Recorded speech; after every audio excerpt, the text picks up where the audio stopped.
Well, it is time for another book review, and I've been a few days off because I got so deep into reading this book and a couple of others that I'll share later that I kind of got off schedule with my book reviews. But I'm back, and this is one I think it was worth the delay. So this is one that's going to be kind of hard to find.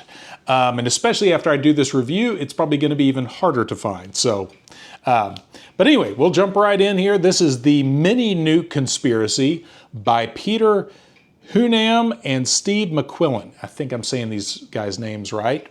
And this is from 1995.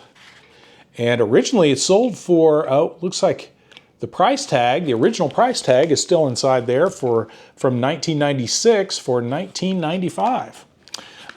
So yeah, this is originally from, I think it came out the very end of 1995 because it references a lot of material right up to, I think, like September of 95. So I got this now, a quick backstory of how I found this book, because I think those of you into this kind of literature will appreciate this kind of knowledge. So I was reading this book in light of a lot of the intrigue happening right now in the Middle East about the unspoken alliance, Israel's secret relationship with apartheid South Africa. And this was published in 2010. And I was going back through this looking for information about, again, the, sorry, got cat hair floating around. I was looking for just more particulars on the Israeli nuclear program. And in the process of that, there is a reference to this book. And this guy is kind of dismissive of this book, the thesis of this book, and I'll get into that here in a second. But what he said was kind of shocking, so I started running it down and read the reviews on Amazon, and then I really wanted to get my hands on it, and so here we are. So this is about the main thesis these guys put forward is, I think one, if not both of these authors was involved in some of the original work in disclosing Israel's secret nuclear program back in 1986. And I think that might have been Peter Hounam was part of that. So this guy's work goes way back. And it was because of his interest in that got him looking into the ties in the parallel nuclear programs of Israel and South Africa. And those of you about my age or older will remember back in the late 80s when South Africa started to become a pariah openly, where people started to realize the apartheid policies of South Africa started to kind of become mainstream in the disdain for them. And so really starting with Lethal Weapon 2 was the movie that kind of put that out there. And then all of that kind of imploded on the world stage in the 1994 elections that brought Nelson Mandela into the leadership of South Africa. So this starts by examining some strange murders that were happening in South Africa in the early 90s, starting in, I think, 91 is the first murder they discuss in this, where this guy was found dismembered in the trunk of his car. And when they start looking into it, they find that there is all these guys being murdered, and there's several murder-suicides and things like that are all highly suspicious. And a lot of it, even though this book is 30 years old, there's a lot of that stuff that is very much relevant. A lot of the statecraft described in this book is very relevant now. But they got to looking into these cases along with the South African police that were investigating this, and found out that a lot of these murders had ties to a substance known as red mercury. And then they have a whole section in here about the veracity of red mercury, because if you look up red mercury right now, you'll find that almost everything out there says red mercury is this like urban legend. It's a hoax. It doesn't exist. But they do an excellent job. In fact, they end the book with documents explaining the chemical composition of red mercury and showing the actual like trade documents for red mercury. So they do a good job of dispelling the idea that red mercury is this this mythical substance. But of course, now naturally, after getting into that, then you start realizing, okay, people are being murdered for red mercury. What gives? What's the point of red mercury? And that gets into the whole nuclear program of South Africa. And they don't talk as much about Israel, although he does keep bringing up several of the witnesses they talk to, talk about their some of these test sites where they were testing some of these exotic weapons. In one case, they were talking to a woman who was a cook for these special events where they were going to these ranges to do these nuclear tests. And this lady had to prepare kosher food at this particular deal. So that's how they knew that the Israelis were on site for that one. But his overall, the point of the book is his thesis is, or their thesis, is that not only did South Africa become a nuclear power and kind of under the radar, but they became a pretty significant nuclear power in spite of what they disclosed to the rest of the world. Because as they tell, the official narrative is that South Africa, as power is about to be transferred to Nelson Mandela, South Africa was disclosing their nuclear weapons, and they said they were voluntarily dismantling their stockpile of nuclear weapons, which they claimed was only 6.5. And they were dismantling these nuclear weapons, and they were this success story of non-proliferation, that they were going to willfully disarm their country and segue into non-nuclear state status.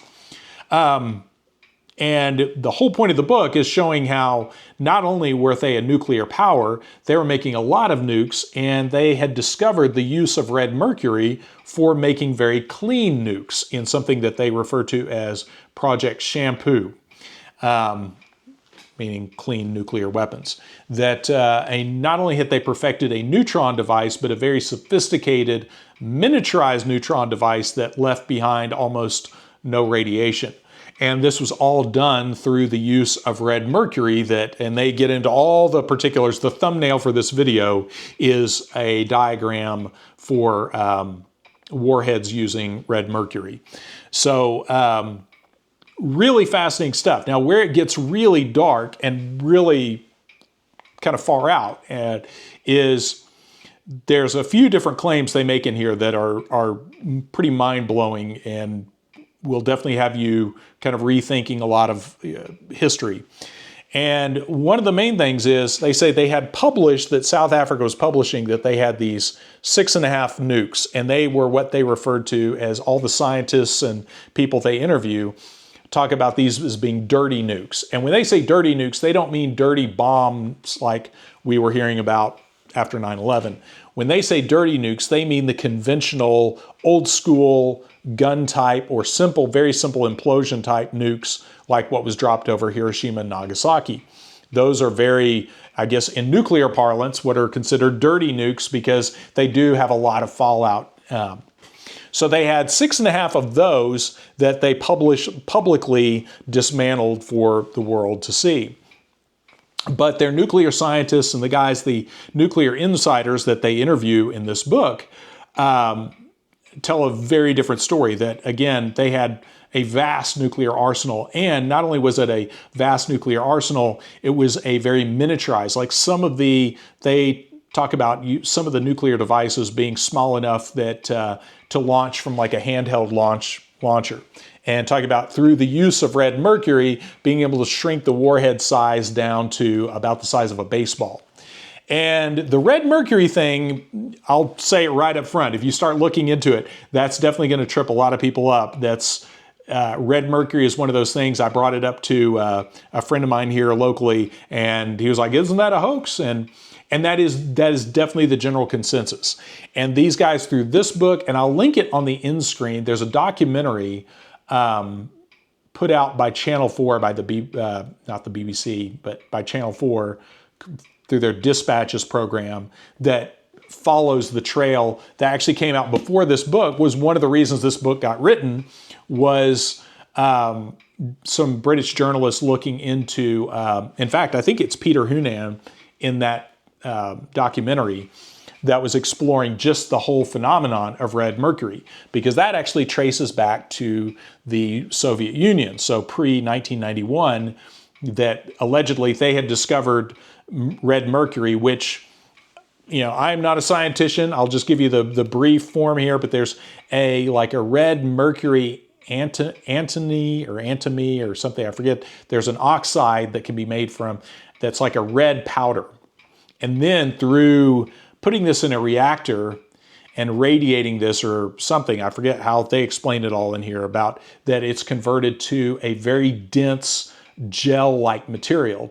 And that's much like, that like it has a super high density, and because of that high density, it lends itself to a lot of really exotic applications, from everything from stealth capabilities on aircraft to guided missile technology to then being used to initiate a nuclear blast.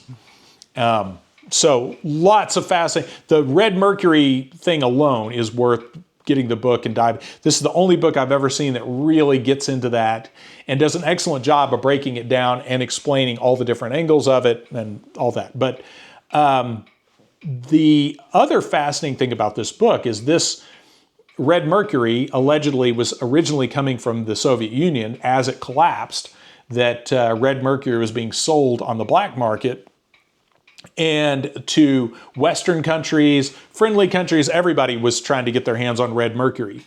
And actually, that got me digging out one of my UFO books that actually mentions it in relation to, here, I'll hold that up so you can see. That's Dark Star by Henry Stevens.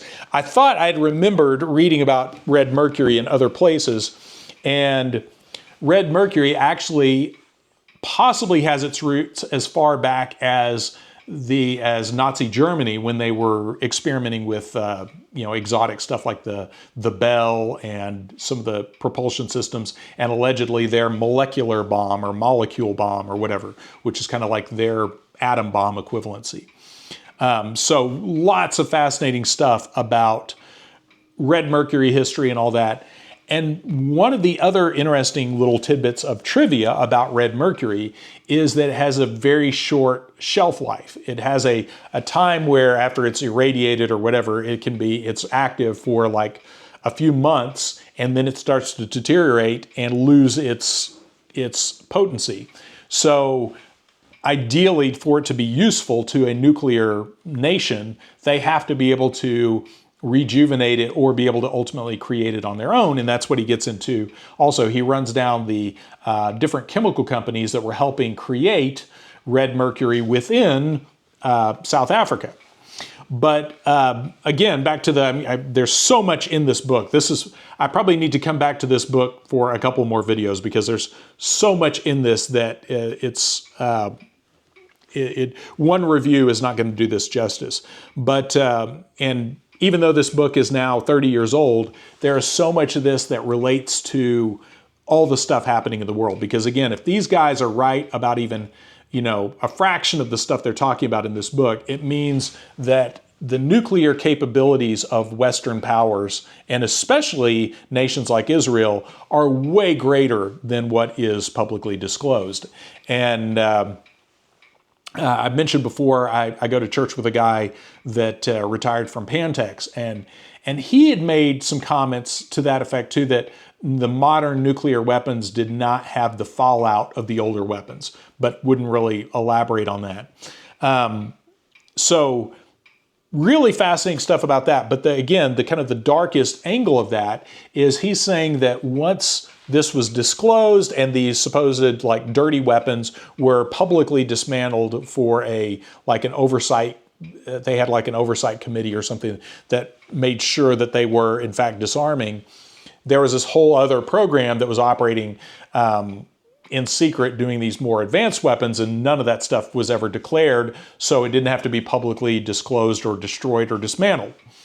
And this guy holds the opinion that much of this sophisticated weaponry could have been sold off, but he thinks a lot of it wound up being traded to Israel for other things or whatever. And he thinks some of it was retained, and again, makes a pretty good case for this, by the white minority to use to blackmail the new government and possibly international governments. And that is probably the most interesting aspect of this, is the idea of using these super miniaturized nuclear weapons as a means for nuclear blackmail. And the way it's spelled out in this book, I don't completely agree or completely buy this approach. And I think there's a much darker way that blackmail would occur. But the way the people that were talking to him on the record were saying that what they would do is they would detonate one of these devices in a way that didn't hurt anybody, so that the Western major powers would see that they were a nuclear capable power, and they would join into whatever war they were fighting on the side of the white majority that had the nuclear device. And I think that is a very polite and very naive reading of that situation. If you've been watching this channel and you've followed some of this stuff, I think it's much more plausible that nuclear blackmail will be employed in a way of blowing up something in a friendly country and saying, gee, look at what the bad guys did. You need to join in our fight against these bad guys, or something to that effect. And he ends the book, it ends on kind of a cliffhanger of saying that, hey, you got to watch out because this white minority could very well still possess a nuclear weapon and use this to sway African politics, world politics, or whatever. And again, that's one of those things I'd love to see if anybody else out there has read this book. I'd love to hear some other opinions on that, because one of the frustrating things about this, there's a lot of this information in here that I feel like is exactly as presented. And I think he turns up a lot of really good investigative journalism in South Africa and covering all the nuke program. And where it gets a little blurry is when anytime he starts talking about Israel and their dealings with Israel. And there's several times where this guy kind of intervenes and kind of tries to steer his investigation that he says is Israeli intelligence.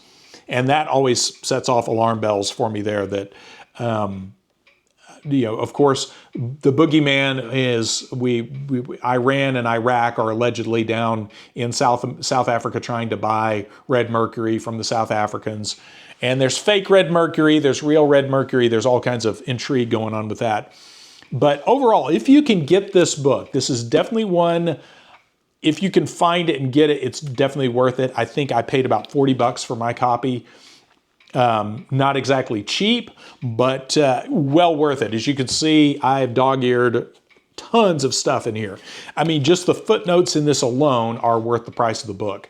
There's a lot of, like in one instance, he's talking about a secret facility in, I think around Cape Town, that is built inside a mountain, where he said that submarines could come into this facility. And it's just a footnote. He mentions that people had seen submarines come into this facility. And then you go down and read the footnote, and it's all kinds of stuff about this secret facility inside a mountain down in the southernmost tip of South America, or South Africa. So anyway, lots of stuff to go over. And I will definitely have to come back to this, because I just finished this last night and there's so much in it to digest and weigh against so many other things. This really makes you rethink a lot of stuff that happened during the 1990s. Because if indeed red mercury and these other nuclear components were being sold out of the former Soviet Union on the black market, then there's a lot of other potential intrigue that follows with that. And I'm going to do a little bit more in-depth video on this in the members section, so definitely check that out for the members. But overall, I would definitely recommend this. Again, if you can find it.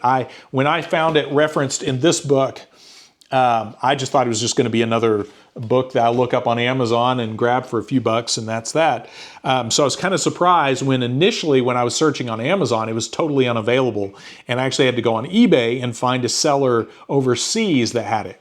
So it's definitely worth hunting down. And I know I'm going to get some people in the comments that are going to be like, Red Mercury is a hoax and all that. But definitely check out the documentary. I'm going to link on the end screen. And I am definitely curious anybody else who has, if anybody else has read this, because this is, these were fairly, or these guys are, I'm assuming, still fairly mainstream authors, British authors.